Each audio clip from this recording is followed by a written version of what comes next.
Si votre challenge commercial tient dans un fichier Excel, vous êtes déjà à côté de la plaque.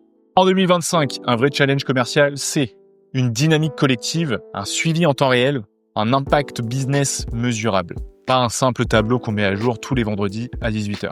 Dans cette vidéo, on vous montre comment arrêter de jouer au concours et commencer à activer vos équipes pour de vrai. Pour ça, il faut déjà comprendre pourquoi les challenges traditionnels ne marchent plus.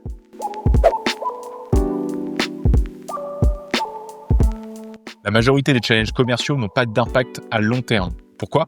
Parce qu'ils sont souvent déconnectés de la réalité de terrain, de la réalité des équipes et des vrais leviers de motivation. Et pire, mal conçus, ils deviennent contre-productifs. En 2025, vos commerciaux attendent du sens, de la reconnaissance et des outils qui parlent leur langage. Et c'est là que les nouvelles approches rentrent en jeu. Car pour passer au niveau supérieur, il faut construire son challenge autrement. Et ça commence par une base solide. Alors, comment on construit un challenge commercial qui marche vraiment ? Voici les 4 piliers essentiels.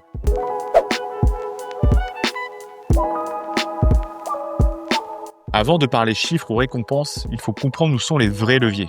Chez Maslow, on appelle ça la phase setup et audit. Qu'est-ce qui bloque ? Où sont les écarts de performance ? Quels KPIs sont pertinents pour vous ? Cette phase de diagnostic est trop souvent négligée, alors que c'est le socle de tout le reste. L'analyse permet de créer un challenge ancré dans la réalité de vos équipes. Une fois qu'on a cette vision claire, il est temps de fixer le cap.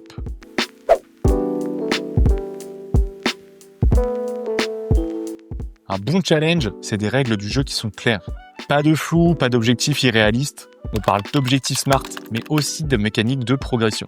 Palier, niveau, feedback. On ne court pas un marathon avec un seul sprint. Et c'est là que la gamification change la donne. Mais un objectif, aussi bien défini soit-il, ne suffit pas si la motivation n'est pas au rendez-vous.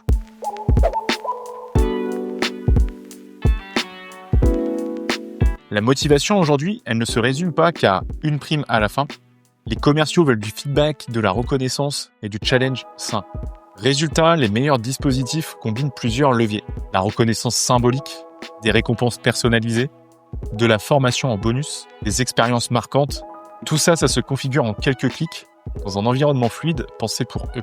Maintenant qu'on a la bonne mécanique, faut-il encore qu'elle soit vivante ?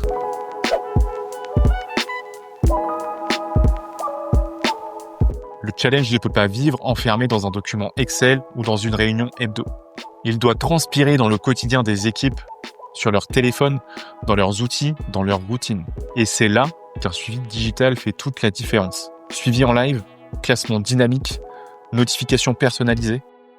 C'est plus qu'un dashboard, c'est un copilote. Bon, ok, la théorie est posée, mais concrètement, à quoi ça ressemble un challenge qui cartonne ?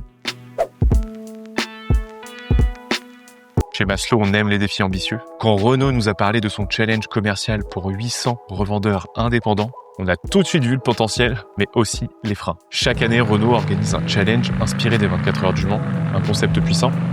Mais la communication restait traditionnelle, de la newsletter, des classements Excel, bref, peu d'interaction. On a donc créé une plateforme digitale sur mesure, immersive et interactive. Les revendeurs peuvent suivre leurs performances en temps réel, recevoir des notifications personnalisées et surtout, participer à une compétition ludique grâce à la gamification. Cette dynamique a complètement changé l'engagement. Les revendeurs les plus isolés se sont mis à jouer au jeu, à se challenger entre eux.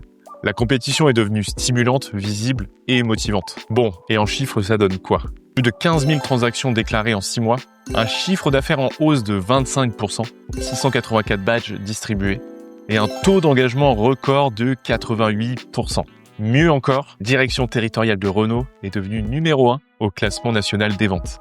Au final, ce n'était pas qu'un simple challenge commercial, c'était une course collective vers la performance. Grâce à une expérience gamifiée pensée pour fédérer, motiver et booster les résultats. Ce qui fait la différence, ce ne sont pas les cadeaux, c'est le design du challenge lui-même.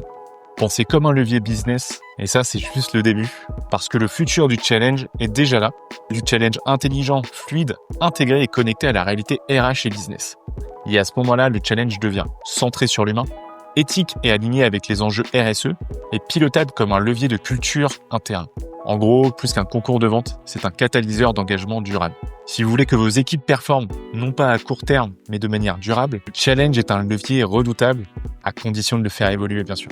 Et il ne s'agit plus de faire plaisir aux managers, il s'agit de recréer de l'énergie collective, du sens et de la performance au quotidien. Et si vous voulez structurer vos prochains challenges avec méthode, avec impact, avec style, Maslow est là pour vous accompagner. Si cette vidéo vous a plu, n'hésitez pas à vous abonner à notre chaîne YouTube. On a d'autres formats qui vont arriver, alors restez connectés.